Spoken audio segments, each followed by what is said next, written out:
अस्सलामुअलैकुम। सच्चल टाइम्स के साथ मैं हुरबाब बख्श। शामिल करते हैं न्यूज़ हेडलाइंस। पाकिस्तान में कोरोना वायरस के वार, 2 नए मरीजों में से एक का ताल्लुक हैदराबाद, दूसरा कराची का रिहायशी है।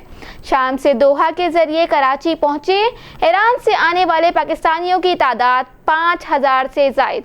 पाकिस्तान हाउस समेत 4 मुख्तलिफ मकामात पर मुकीम। SPCA में उखाड़ पछाड़, नए डायरेक्टर जनरल डॉक्टर नसीम ने पूरी टीम मैदान में उतार दी। 17 ताकतवर अफसरान के तबादले कर दिए गए। कच्ची आबादी और सन्नती सील खत्म। महकमा बल्दियात में अंधेर नगरी, वजीर आला सिंध के करीबी अजीज को नवाज के लिए सुप्रीम कोर्ट के अहकामात की धज्जियां बिखेर दी। पहले जूनियर तरीन इंजीनियर को आउट ऑफ टर्न 18 ग्रेड में तरक्की दी गई, बाद में मजीद नवाजा गया। बच्चों से ज्यादती के वाकयात की रोकथाम, state of art Zainab alert app का इफ्तिताह कर दिया गया। ऐप से वाकयात की रोकथाम में पुलिस की मदद मिलेगी। दुबई के वली अहद ने मिसाल कायम कर दी। अल शेख हमदान बिन मोहम्मद बिन राशिद अल मखतूम ने कैंसर का शिकार बच्चे की ख्वाहिश पूरी कर दी। 7 साला मोहम्मद अब्दुल्ला ने वली अहद के नाम पैगाम में मुलाकात की ख्वाहिश जाहिर की थी।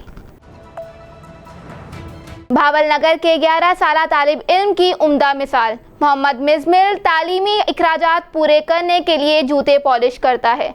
वालिद मजदूरी करता है, घर के इखराजात भी पूरे नहीं होते। कराची सिंध हुकूमत ने मुल्क में कोरोना वायरस के केसेस बढ़ने का जिम्मेदार तहरीके इंसाफ की वफाकी हुकूमत को ठहरा दिया। इस्लामाबाद शकरपनिया के करीब पाक फिजाइया का F-16 तैयारा गिरकर तबाह हो गया, जबकि इसमें सवार पायलट विंग कमांडर नुमान अकरम भी शहीद हो गए। कराची वजीर आला सिंध मुराद अली शाह ने कहा है कि सिंध में स्कूलों समेत तमाम तालीमी इदारों की छुट्टियों में इजाफे से मुतालिक फैसला 1-2 दिन में करेंगे। इस्लामाबाद वफाकी वजीर बराए मनसूबाबंदी असद उमर का कहना है कि मुस्तकबिल में बिजली और गैस की कीमतों में कमी होगी और तवानाई की कीमत में कमी से मईशत और इंडस्ट्री को फ़ायदा होगा।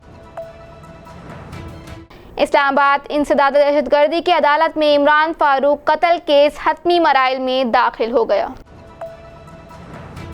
समाजी राब्तों के मकबूल तरीन प्लेटफॉर्म फेसबुक ने स्टोरीज में नए फीचर्स की आजमाइश शुरू कर दी है, जिसमें फेसबुक स्टोरी को इंस्टाग्राम पर भी शेयर किया जा सकता है। हेडलाइंस आपने जानी। न्यूज़ स्टूडियो में फिलहाल इतना ही। मजीद खबरों के लिए आप विजिट कर सकते हैं हमारी वेबसाइट सच्चल टाइम्स.tv। हमारे साथ रहिएगा।